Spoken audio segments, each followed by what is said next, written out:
Il faut vraiment savoir tout faire. Il faut être polyvalent, il faut pouvoir savoir tout faire pour parler de tout avec les techniciens en l'occurrence.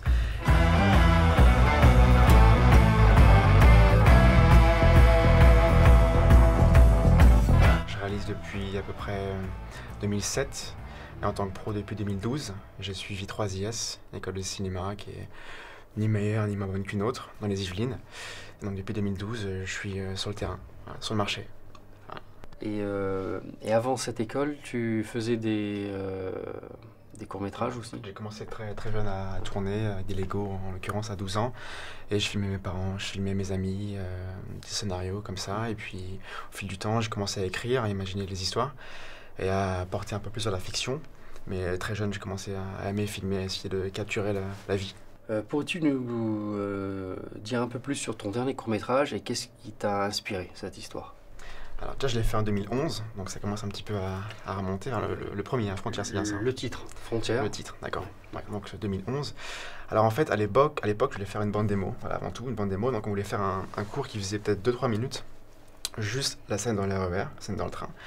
Et puis après, on s'est dit qu'on allait faire un vrai film, raconter une histoire et tout ce qui va avec. Et donc, on a commencé à écrire les personnages, un genre de destin croisé. Et ça a pris un peu de temps. Et finalement, je suis heureux de l'avoir fait comme ça. Je l'ai fait, j'étais en première année de 3IS. On l'a fait pendant l'été, c'était autoproduit, il y avait pas beaucoup d'argent. J'avais l'aide financière de 2-3 prods qui ont mis un billet, mais bon, c'était relativement modeste. C'était fait avec 3 5D, un multicam comme ça pour la spontanéité. Et pour le titre Frontières, c'était en gros pour camper les différents univers qui se croisaient, mais en gros, chaque personnage ne pénétrait pas dans l'enceinte de l'autre, tout restait assez froid et terne, voilà, en termes de relations. Quelle charge de travail a représenté donc l'élaboration de ce film? Et est-ce que tu as eu recours au système D? Oui, alors en fait je pense qu'il va passer 6 mois en tout. Ça a pris beaucoup plus de temps que je le pensais. Entre l'étape du casting, de l'écriture, la prospection, les repérages, le tournage, la post-production, la promotion au festival, c'est vraiment c'est une tranche de vie, clairement, on peut pas le nier. Et donc 6 mois, on a tourné ça en 3 nuits. Sur Paris, et le système D, oui, en l'occurrence, oui, parce qu'on a tourné dans un métro, un RER, on a bloqué une rame de métro, on est monté à la Défense, on a prétendu avoir les droits, etc. Or, c'était pas le cas. On avait une arme qui tirait à blanc, alors qu'on n'avait aucun visa, aucun droit de port d'armes. Et on est monté à la Défense. En gros, j'ai choisi ce train parce que je savais qu'il y avait une station qui durait 8 minutes, ou 10 plus ou moins, donc je savais qu'en gros, on ne serait pas interrompu pendant 10 minutes, que personne ne montrait. Et donc, on est monté comme ça en force. Dans le train, et je pense qu'on aurait pu avoir des soucis en l'occurrence si j'avais été intercepté. Voilà, on a évité les balles. Et c'est pareil, en plein Paris sans droit ni rien. Mais bon, ça c'est monnaie courante hein, pour les gens. Oui, c'est le B. Ouais, donc avec quelle caméra as-tu tourné ce film et pourquoi ce choix? Alors 5D Mark II, voilà. À l'époque, c'était le choix le moins onéreux, c'était le meilleur rapport qualité-prix. Et puis il y avait voilà, la faible profondeur de champ était adaptée en fait au sujet un petit peu, voilà, jouer sur le flou, etc. Les univers un peu parallèles. Je trouve ça assez intéressant. Mais bon, si j'avais pu aller au-delà, je pense que bien sûr je l'aurais fait, mais c'est un bon départ. Et avec une bonne optique, ça ramène quand même des belles images. Et donc voilà, 5D Mark II, les réflexes. Maintenant, je ne tourne plus en réflexe comme je te disais, mais on a commencé comme ça. Et peux-tu me parler du logiciel de montage que tu as utilisé et pourquoi ce choix aussi? C'était Final Cut Pro 7 à l'époque, parce que c'est le plus intuitif. En fait, on a appris à vie des Final Cut et je préfère largement en ce qui concerne Final Cut. C'est plus lisible, voilà, qu'Avid qui est plus verrouillé. C'est peut-être plus pro pour un long, mais pour un court, la pub ou du clip, en l'occurrence, je préfère Final Cut. Après, c'est une question de choix. Hein. Oui. Voilà. C'est plutôt un choix artistique ou technique, là, dans ce cas-là? Technique avant tout. Hein. Je pense que les deux sont au même niveau. Hein. Il y a des longs métrages qui se font en Final Cut ou à vide. C'est vraiment une question, c'est du feeling, quoi. Voilà. Action!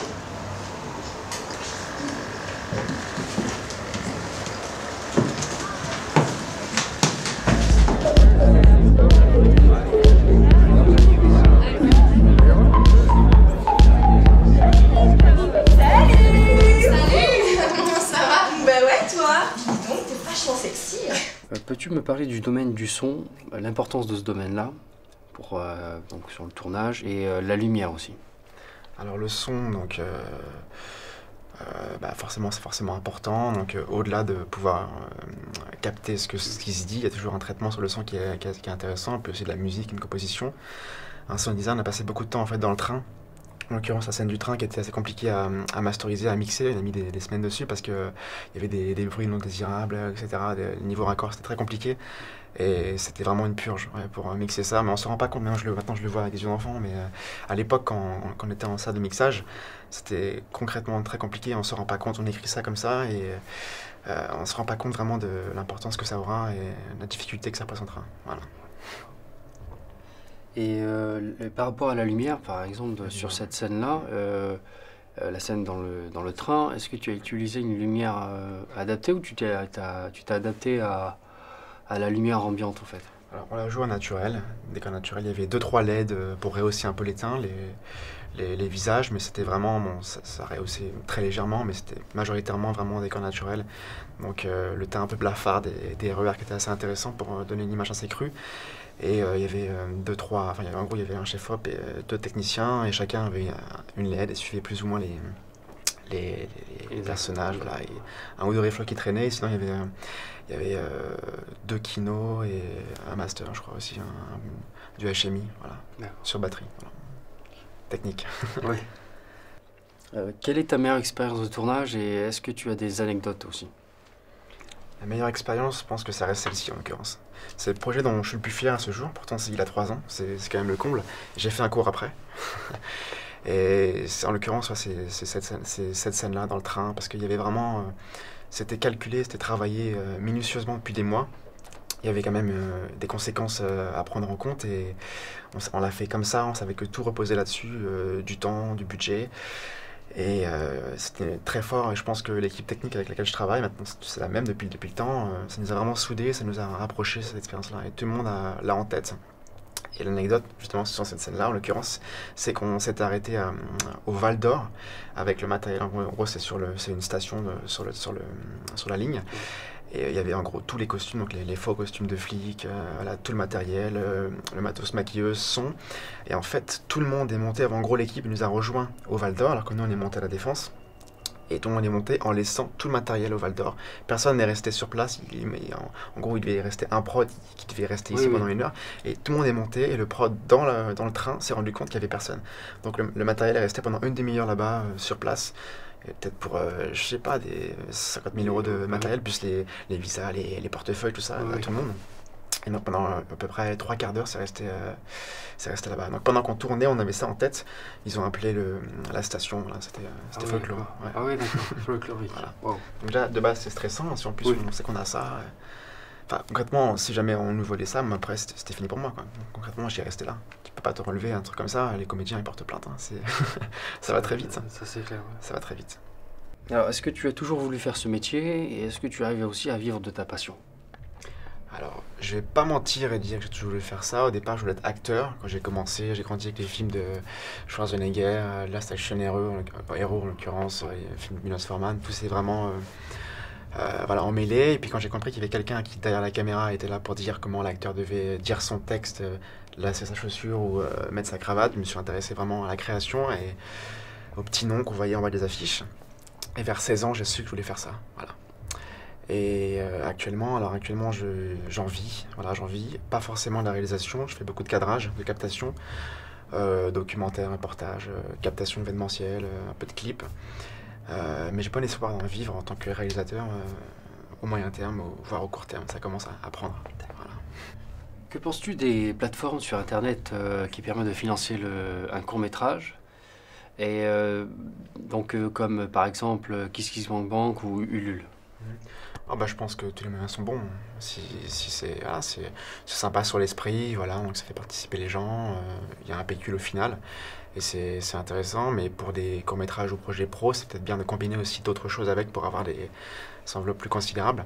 Mais c'est vrai que c'est une bonne chose, c'est intéressant. Je pense que peut y avoir des bons débouchés. Quand tu parles de projets pro, c'est-à-dire ils ont leur propre budget. Ouais. Et donc de venir combler... C'est ça, que ce soit une coprod en fait, un apport. Ouais, c'est toujours préférable. Après, si c'est un petit budget, pourquoi pas? Ouais, c'est une bonne chose. J'ai pas encore eu recours à ça, mais pourquoi pas un jour. Avec la technologie qu'on a aujourd'hui à portée de main, avec le numérique, on peut donc acheter une caméra, une numérique, on peut acheter un logiciel de montage et on peut donc faire son film. Est-ce que tu penses que c'est une bonne chose? Est-ce que c'est positif, négatif? Et est-ce que c'est le futur du cinéma? Moi, je trouve que c'est magnifique. Honnêtement, il y a des films voilà, qui se font avec 15 000 dollars et puis qui rapportent des millions. Voilà, c'est aussi la beauté de l'art, c'est le pôle central des arts, ça ramène tous les arts en un, le son, l'image, le jeu. Et au final, techniquement, maintenant, pour 1000 euros, on fait un film pour rien. Un appareil photo et un micro. Et je trouve que c'est vraiment une très bonne chose et ça ouvre vraiment des portes aux jeunes cinéastes d'avenir. Voilà. Et je suis heureux de vivre actuellement à cette époque-là, puisque j'ai tourné en pellicule mon deuxième court-métrage en 35 mm, et c'était pas pareil. C'est pas pareil que. Frontières, ça? Non. Chrysalide, c'est le Ah suivant. ok, celui, Voilà. Celui d'avant? Celui d'après. Ah, celui qui est après. C'est Ah, ça. ok. Ouais. D'accord, En je l'ai pas vu. pellicule et c'est pas pareil. Ouais. C'est une usine. Ouais,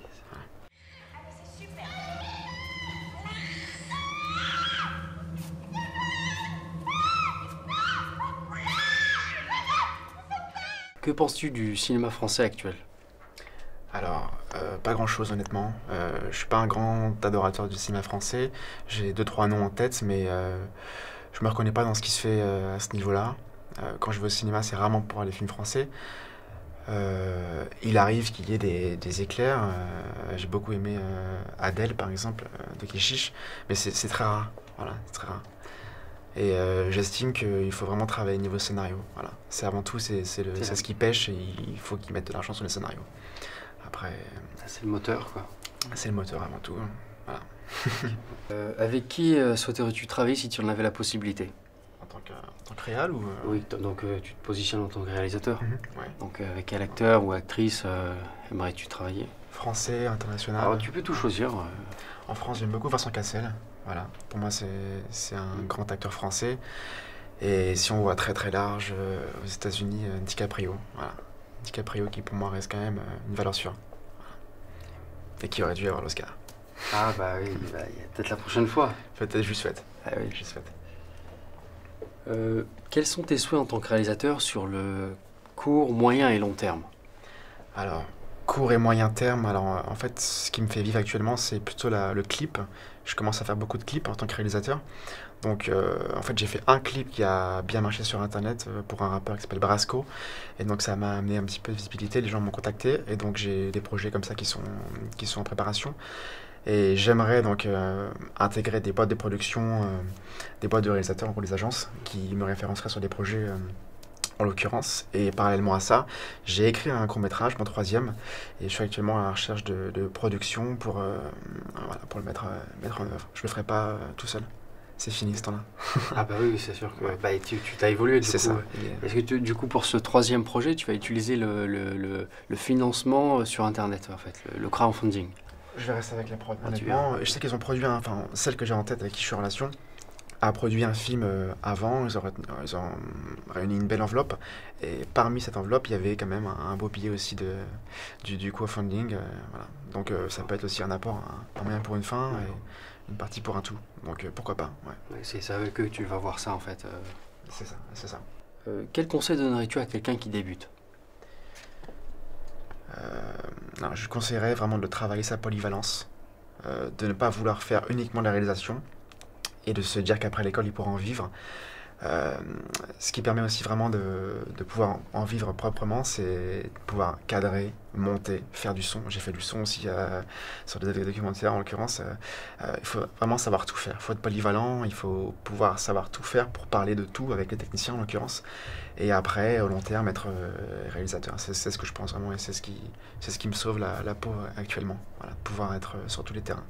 Voilà. Tout en bien sûr en gardant en tête son souhait initial, mais pouvoir être multifacette. À mon sens, c'est une énergie positive actuellement. Et donc pour conclure, quel est le film que tu as particulièrement aimé ces derniers temps?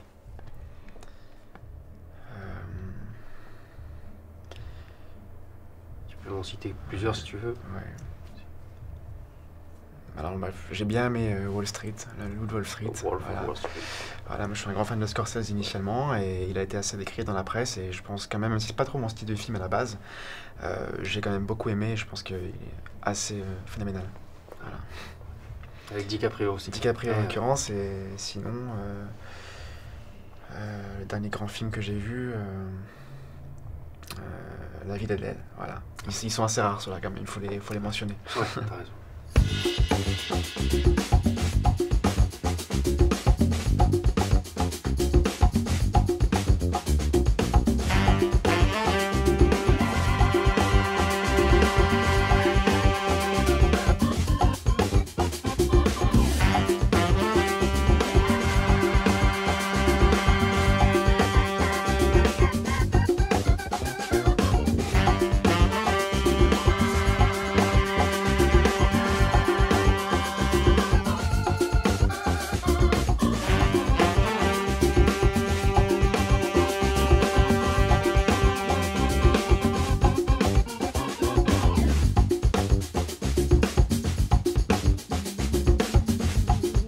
Yes.